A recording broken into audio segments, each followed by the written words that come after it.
Chopper 5 was overhead as Kansas City firefighters worked for nearly 3 hours to free a man trapped in a hole after dirt collapsed around his legs. KCTV5's Amy Anderson reports from 77th and Monroe with more on the rescue effort and how that man is doing tonight.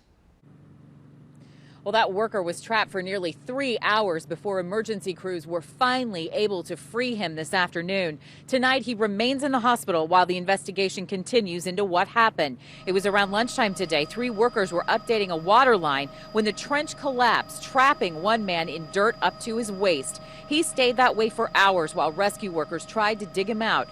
It wasn't that easy, though. First, they had to shore up the trench to make sure there was no further collapse. That could have caused serious injury to that worker or even death. About an hour into the operation, they were able to pump warm air into the trench and hook that man up to an IV. He was already suffering from hypothermia.